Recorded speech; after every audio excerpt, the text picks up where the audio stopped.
I've been recommending CBD for its therapeutic benefits for over 10 years. I've been asked recently as to why I don't talk about Epidiolex, which is the prescription version of CBD. So, let's talk about it. Hey everybody, it's Dr. David. Hope you're having a good day out there. So CBD, as many of you know, cannabidiol, is the non-intoxicating main cannabinoid that has lots of therapeutic medical benefits, but does not have the intoxication of THC. Okay. And, it's been something that had been identified because hemp products are higher naturally in CBD and very low in THC. A person who uses hemp products, even though the flowers themselves can look very much like marijuana, one doesn't get high from using it for those kind of reasons. But of course, CBD has had lots and lots of benefits, and probably the earliest usage of it was being discovered when it comes to things such as seizure disorders. That's one of the first things that was being used. And you may have heard about what's called Charlotte's Web, which was really the first mainstream. It was used for a girl named Charlotte who was having intractable seizures. Nothing else was working, and they came up with a concentration and a dosage that worked for her. And thus the CBD boom from a therapeutic perspective got started. Now, I first learned about CBD, had heard about it, but really kind of learned more about it in about 2011. And it was an interesting story. I was seeing a patient in follow-up, and this patient, this child, had a birth injury where there was oxygen supply that was cut off to the brain, and there was unfortunately what we call hypoxic encephalopathy, which can be irreversible brain damage that happens if there's not enough oxygen, especially to a newborn's brain. And the family thought that the hospital itself had been at fault for some of the things that had gone on. But these were people who were in the natural world, and they wanted to know if anything would be helpful for their kid. And so I had seen the child several times at this point, and the dad, and rightfully so, was a pretty acerbic guy. He really kind of would be a lot of times grumpier in the room with it. But I mean, because I felt that it was because of his anger. I don't know that that was his natural, who he was or not, but that's kind of who came across.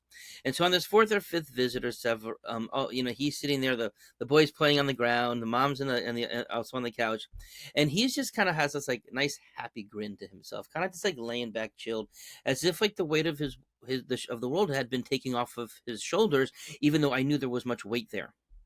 And so after a minute or so, I said to his wife, I'm like, "What's with him over there?"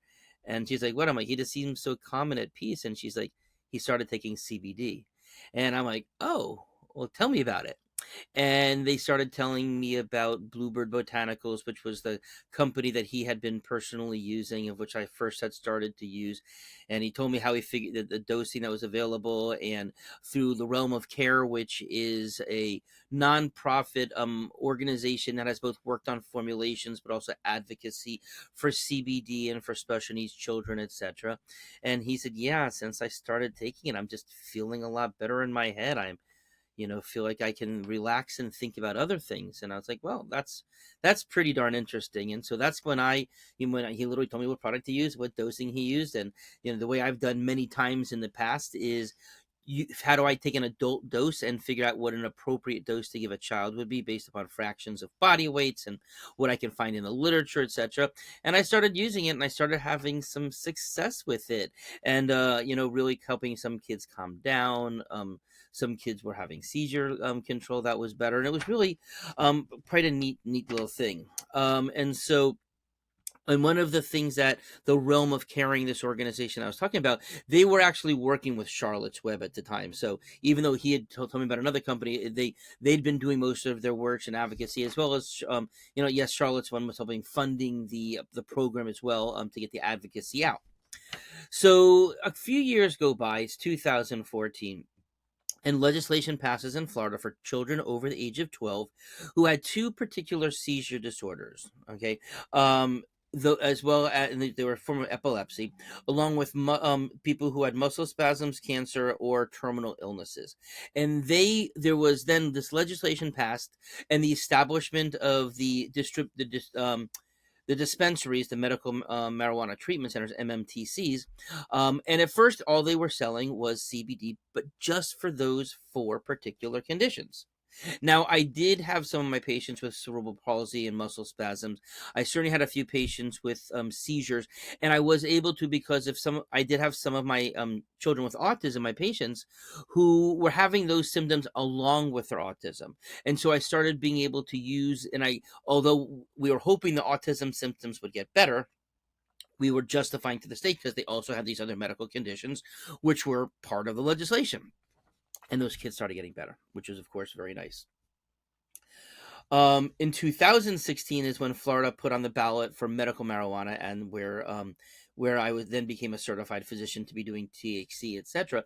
But then comes around, and it's in 2018, and this is where this Epidiolex, which we'll spend really most of our time talking about, became available because it became FDA approved, and it was the first CBD product that was FDA approved.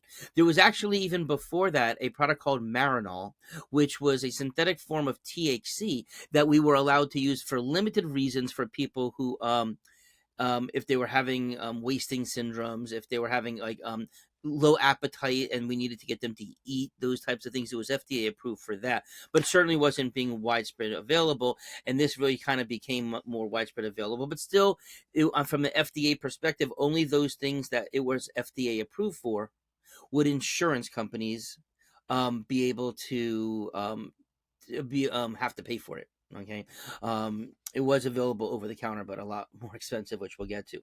So the thing about this Epidiolex, which were there are a few things. First of all, obviously, it was a plant extract. It was plant-based medicine, which, of course, that's not something you very often can get from a regular pharmacy. So that in of itself, from the holistic world, the natural world, functional medicine world, it was great to see that the FDA was actually approving a plant-based medicine, and that was great. Okay, it was gluten free, and of course, with my patients, being many of them having gluten sensitivities, of course, that was a wonderful thing for them as well. But these two epileptic syndromes, one's called Dravet syndrome, one's called Lennox-Gastaut, and then the third thing that was added was actually for the muscle spasms, but it was tuberous sclerosis complex, which they're these tubers, these masses that grow in the brain that would cause seizures and other types of problems as well. Um, and then it became available. For people who were 1 year and above. And I think I may have misspoken. In 2014, the law was for 12 and above for the CBD, but this bit was available for 1 year old and above. So, of course, until things got a little bit changed later down the line, when full medical cannabis passed, this was also a possibility where the 12 and above one wouldn't be for the legislation that had passed through the dispensaries. Okay. Now, we moved from the epilepsy, and then, one of the things that physicians are allowed to do ordering, if something's not FDA approved, but there's a similar condition or there's research, we are allowed to write for things that are called off label. Okay. So that was kind of neat also so we could do that. But again, it was more about the insurance coverage. Okay, now as far as the Epidiolex goes, it was also very interesting because it was very concentrated form, 100 milligrams per milliliter, and if you know that that's actually a lot of milligrams, it's a very concentrated form. And one would typically start at like 2.5 milligrams per kilogram twice a day. So that meant like a 22-pound kid would get 25 milligrams of CBD twice a day. If they were 88 pounds, 100 milligrams, which is really high. If you've been with me for any of my patients, I really don't ever use those types of starting doses. Okay. And then those numbers could be even doubled, tripled, quadrupled per dose, according to the FDA, which, if nothing else, was a really great thing because it justified that if I did have to go to higher doses, even if I was using over the counter products, the fact that the FDA actually approved these rather astronomical doses based upon safety and effectiveness and research and everything, it certainly gave me a lot more comfort when I was doing, even half of those doses with my patients using over the counter products. Okay. Now, If the highest amount, which would be 10 milligrams per kilogram per dose, that means like an 88-pound kid could be taking 400 milligrams twice a day. And overall, I've never prescribed anywhere, or recommended, I should say, we don't prescribe, we recommend, anywhere close to those types of doses. Now, interestingly, once medical cannabis came about, we were able to get it from the dispensaries. One of the very first seizure patients that I had seen was a man, I believe he was in his 70s, who 50 years prior had fallen off his bike, had a head injury, and started having seizures, and was having daily seizures for the following 50 years until we met. So I put him on what was considered a pretty small dose, especially for an adult, 10 milligrams twice a day. And within a couple weeks, the guy stops having seizures. Okay. At the time, he was actually taking 3 different seizure medicines. The neurologist seeing how well he did, because he'd never been seizure free on those seizure medicines. But he then came off of one medicine. And then he was still having no seizures. Since about a year later, came off the second medicine. And the last I heard, he was taking 1/2 of the dose of the third medicine and still seizure free after all of that. So obviously, that's a great knowing that. That was only 10 milligrams twice a day. We never had to increase the dose. And I don't think I've ever given more than 200 milligrams per dose. Okay. Now, the question that we posed at the beginning is, why don't I talk much about Epidiolex? Okay. Few reasons. Number one, it's a CBD isolate, okay, which means that they are just isolating this one particular ingredient.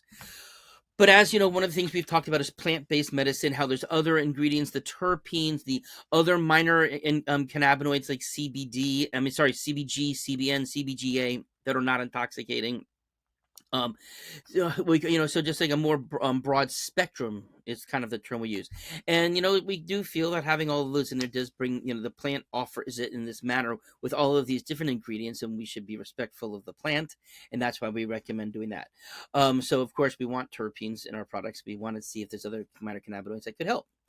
But also, Epidiolex is sweetened with sucralose, the artificial sweetener. And the thing is this, I can't figure out how much is in there. I've looked it up. I've looked for certificates analysis. I've looked at the package inserts. It's an inert other thing, and I guess they don't have to list how much is there. So I have no idea how much people are actually getting exposed to sucralose. But let's face it, most of my pediatric patients especially, they're not getting exposed to any artificial sweeteners. So I wasn't so thrilled about that. The other thing is this. If a person didn't get it covered, a 6,000 milligram bottle costs $1,000 if you had to pay out of pocket for it, okay?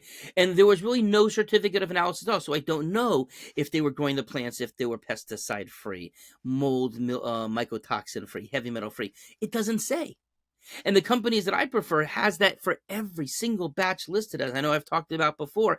And I want to make sure that while I'm giving something therapeutic, that it's also safe, or as safe as it could possibly be. And I really don't have that kind of confidence in Epidiolex since they don't give us that information. Okay, so as you may have heard me talk before, the company that I've most commonly used is called Miriam soap, and they do have 100 milligrams per ml.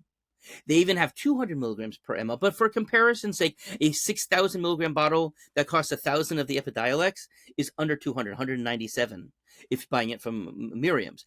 But the other thing is this, Miriam's allows you to pick the terpene. So many a kid with seizure disorders or whatever, they may have also hyperactivity or sleep issues or different things. And so the fact that Miriam's lets me pick different types of terpene boost, the pain boost, the energy boost, the focus boost, the calm boost, or can even pick whichever particular terpenes we want to put in there, that to me is a great advantage, okay? Because if I'm treating somebody with a treatment for their seizures, but I can also help their attention and focus, or I can give them more energy if they're more sluggish, that's obviously great to get 2 or 3 birds with one stone.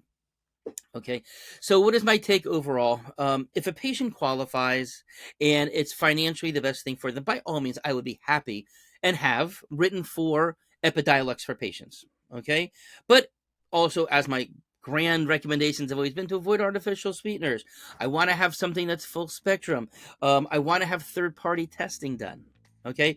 So if it were me, all things considering, and finances wasn't the consideration, I'd be picking an over-the-counter product like Miriam's just because you get all of those other benefits. So that's the reason why I don't talk so much about Epidiolex, because I do think that there are better options out there, but I guess now that I've talked about it, I'm talking about it. So hope you have a great day. Bye-bye.